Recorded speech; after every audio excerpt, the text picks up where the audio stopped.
Label Radio.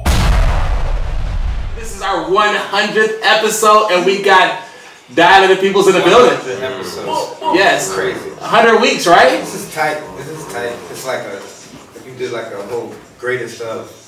And we try to do past, present, future. I like it. You know, we like I said, I come from the perspective of a fan. So usually when we have people in here, it's because I really genuinely like your music and I have your CDs in my CD deck. It's never been an artist that's come through these doors that I haven't really fucked with on a personal level.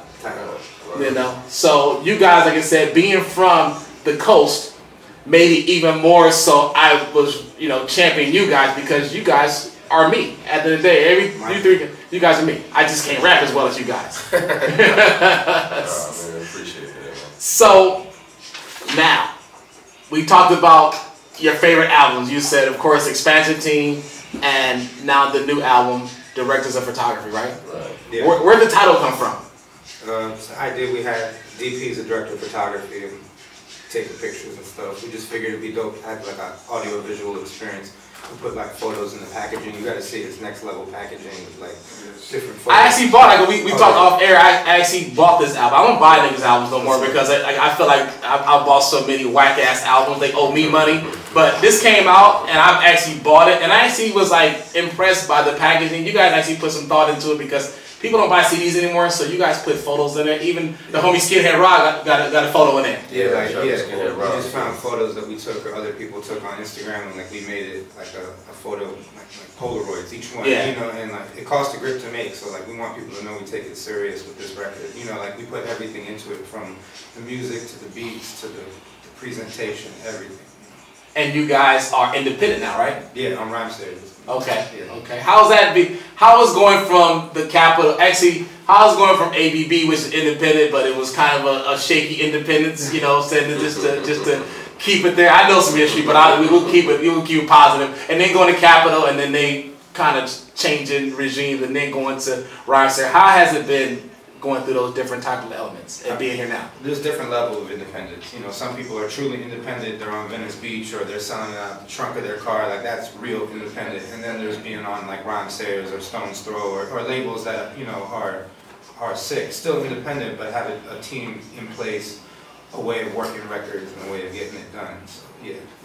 What stopped you guys from actually doing it that way, like once fully independent out like doing your own thing? What stopped you guys from doing it? We partnered up. We're not technically signed. It's a partnership. Okay. You know what I mean? Yeah. So it's dope. It's a way to be profitable and still, do what we want to do all the way through, and still have a way to get it out to the people bigger than just us. Like I said, just trying to go rock shows and sell at the merch table or doing the real underground. So you guys don't have them rap experts in the building anymore? I mean, I think it's more like people that are legitimately care about what they're putting out. Like the people that are there, they're fans of the music. Like they're invested in the situation, passionately connected to it. So it's not really rap experts. I think it's just people that are there to do their job finally and not try to overthink the situation and outthink the artist. And a lot of times when you're dealing with the major labels, you're also dealing with people that are maybe they didn't really get theirs off like they wanted to. They're not doing what they wanted to do. So there's a lot of weird little energy that you deal with when you're dealing with the major label scene. I think dealing with Rhyme Series is like the best of both worlds. You get to sit down and break bread with people that have resources and connections and some weight to move around, but at the same time, we're small enough to be able to move and get where we need to go and make things happen without getting caught up in a lot of bureaucracy and nonsense. So it's kind of the best of both worlds. The check is not quite as big, like up front, but the potential is definitely, the upside is definitely bigger on that side. And we're blue collar cats, man. We roll up our sleeves and we work. So we don't mind working for ours. And you got creative control too, so you got control to do what you want to do. Oh yeah. Yeah, I mean, technically we had creative control in Capitol also, but what people don't really realize is, you can have, this is probably something good for all artists that are listening, like, it's great and it's fly to say you have creative control, but ultimately they have financial control, so they'll hit you real quick, like, yeah, you can put out whatever you want to put out. Like if you put it out how you want to put it out, we're gonna invest $15 in it. You put it out how we want you to put it out. We're going to invest $150,000 into it. So, you know, do what you feel like you need to do. Yeah. And, you know, it becomes one of those things. So it's not just as simple as having creative control, but I think that we really do. We have respect over there.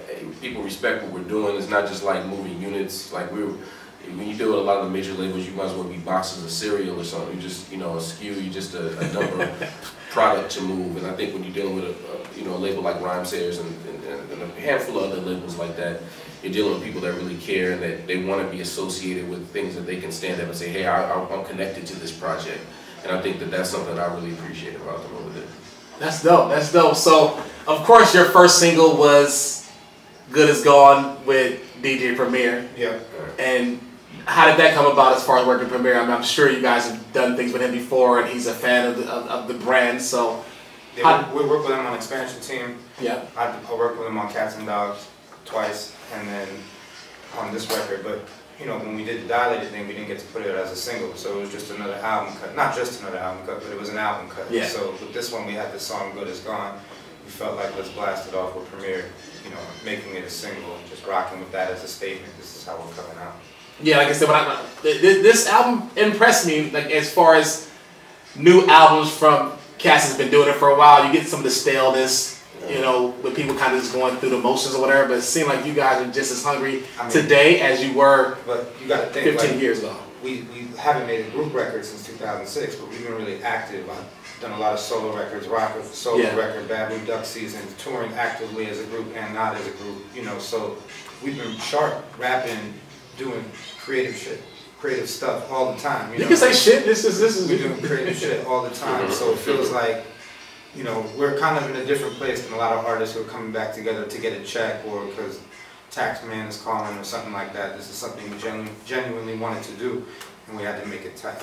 That's dope, and it shows because you guys put out quality product. So you guys have some new singles out, and you hooked up with my man Aloe Black. Yeah, he's been on all the solo records, on Crown of Thorns, on Layover. You know, we've been working with Aloe, but since then, he's popped off. So it seems to be like a topic of conversation a lot more now, which is a blessing for him and for us. It's dope. I used to have a studio in Buena Park, and Aloe and Exile was in a group called Emina, and they recorded their first single at our studio in Buena Park. And he was more like a rapper, and he evolved into what he is, and it's dope. We got a song, Show Me the Way. We just shot the video for it, and he's in the video too, which is dope. When's that video dropping? We're like editing the final stages of it, so okay, like a couple weeks probably, something like that. So since you spoke on that song, yeah, let's play it right now. Let's do it. Show Me the Way, featuring Aloe Black, produced by Jake One, directors of photography. Out now, spread the word. White Label Radio. I'm stoned.